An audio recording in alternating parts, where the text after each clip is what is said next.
Dobar dan poštovane gledateljice i gledatelji, gledate video kanal Numizmatika.net. Na ovom video kanalu bavimo se numizmatikom i faleristikom. Možete nas pratiti na YouTubeu, Facebooku, Twitteru, Instagramu i TikToku.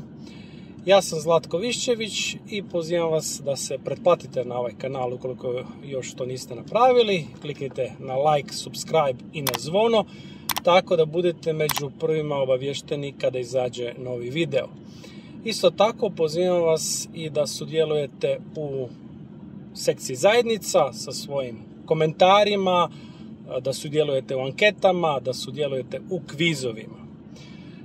Evo danas jedan video iz auta, autocesta Rijeka-Zagreb. Na ovoj dionici sada se već obično vozi oko 120-130, ali danas su evo svi navrli na autocestu, tako da se vozi 27-28, znači kao gradska vožnja. U ovom videu danas govorimo o jednoj temi koja mi se sama nametnula za razmišljanje i kao razgovorna tema s drugim kolekcionarima, obično ovim starijim iskustvima, a zapravo je krenula od ovih kolekcionara početnika, nešto što je, radi se o nečemu ko što svaki numizmatičar, a i općenito kolekcionar prođe.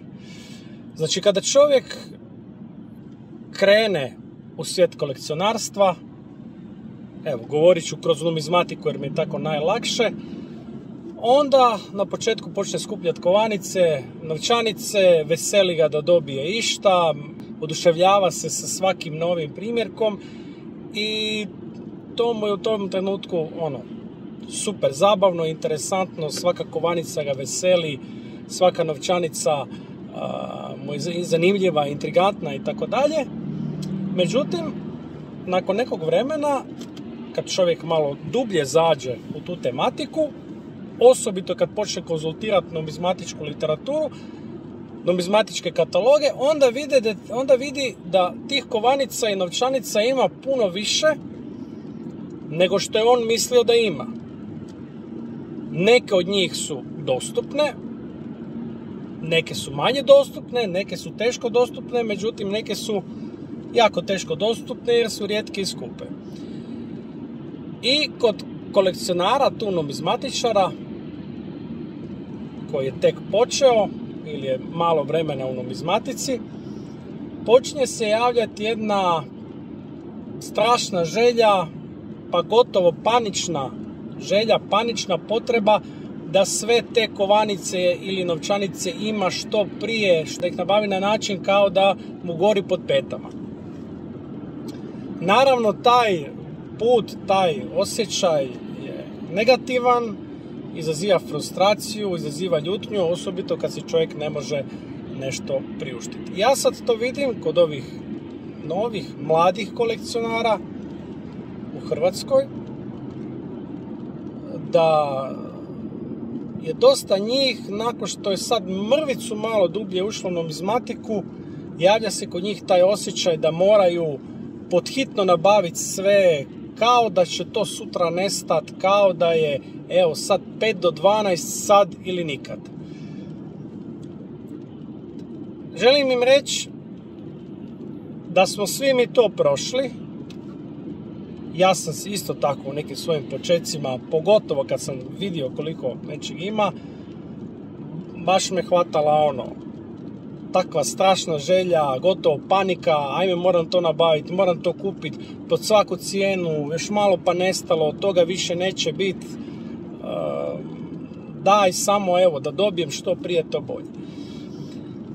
Takav pristup naravno je normalan, ali s druge strane nije dobar, jer čovjek u tom trenutku, njegov hobi, njegova zanimacija, nešto što bi čovjeka trebalo opuštati i zabavljati, počinje biti jedna frustracija, počinje biti jedan stres. Onda kad čovjek nešto ne može nabaviti, onda je bijesan, onda je ljut, pa mu je nešto skupo, ne može si skupiti zato što je skupo. Znači, to su negativni osjećaji koje u svakom slučaju treba izbjegavati maksimalno koliko god se može kad je hobi u pitanju.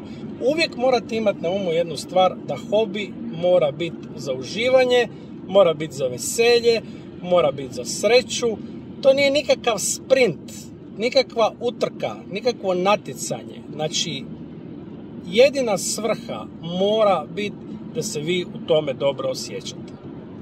Što znači da čovjek mora uživati u onome što ima, u onome što si može priuštiti i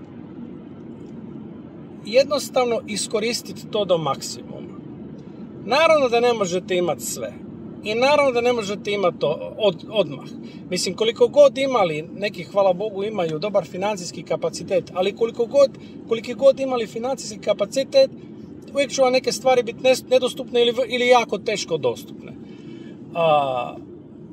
Tu treba biti jednostavno strpljiv, imati živaca i recimo još jedna stvar, to sam primijetio kod ovih koji su još učenici i koji su još studenti, jednostavno morate shvatiti dok god ste učenici pa imate izvore prihoda od mame i tate ili od rođaka za rođendan ili tako dalje.